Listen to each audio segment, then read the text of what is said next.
এখানে আমি জানি এখানে বিশেষ বিশেষ করে আমাদের গ্রাম এলাকায় মেকআপ টেকআপ কম মাঠে, এগুলো বাইরে একটু। হ্যাঁ,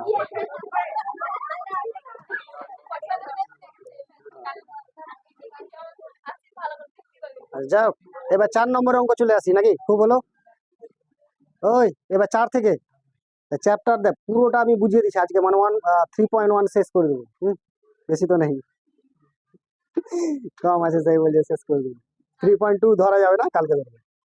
সত্য মিথ্যা নাকি, খাট্টার মিথ্যা। বৃত্ত একটি সমতলিক চিত্র। আচ্ছা, বৃত্ত কি সমতলিক? বৃত্ত কোনো ট্যাপসা থাকবে? আবড়া খাবড়া জায়গায় বৃত্ত হবে? হবে না। তাহলে বৃত্ত একটা সমান জায়গায় অঙ্কন করতে হবে, তাহলে সমতলিক একটা চিত্র।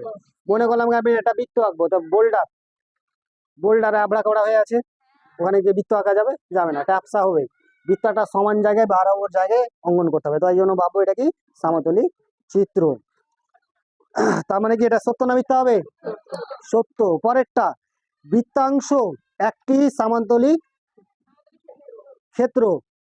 বৃত্তাংশ বলতে কি?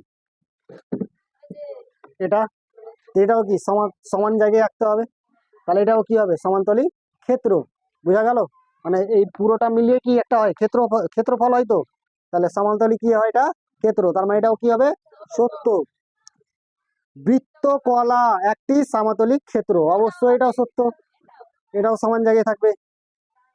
এবার যে একটি সরলরেখা, যে মানে কি সোজাসুজি ভাবে থাকবে, ও কিছু বুঝবে না, সোজাই যাবে, তাই তো? তাহলে এটা কি হলো?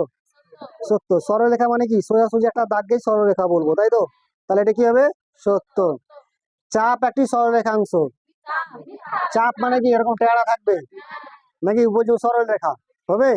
হবে না, তার মানে এটা মিথ্যা। শেষ, মিথ্যা এটা। তারপরে কত নম্বর? 6 নম্বর, একই বৃত্তে সসীম সংখ্যক একই দৈর্ঘ্য জ্যা আছে। আচ্ছা, সসীম মানে কি? যার শেষ আছে। বলছে সসীম সংখ্যক একই দৈর্ঘ্য জ্যা। একটা বৃত্তে তো আমরা জানি যে বৃত্তের জ্যা ছোট বড় আছে, আছে না নাই? জ্যা যদি অঙ্কন করতে যায় এইভাবে হলো, একটু উপরে গেলে বড়, আর একটু উপরে গেলে বড়, এরকম যেতে যেতে যখন কেন্দ্র দিয়ে গেল সব থেকে বড়, তারপর আবার উপরে গেলে ছোট হতে লাগলো, তাই তো? এবার এইভাবে নিতে পারি, আবার এইভাবে নিতে পারি, তাই তো? জ্যা তো অনেকটি আছে, সব জ্যা কি একই রকম? ছোট বড় জ্যা আছে। এখানে বলেছে কি একটি বৃত্তের সসীম মানে ওর শেষ আছে বলছে, 1 নম্বর ভুল। আর 2য় নম্বর বলেছে কি একই দৈর্ঘ্যের জ্যা আছে, মানে 2 নম্বর ভুল, মানে দুটোই মিথ্যা। বুঝা গেল?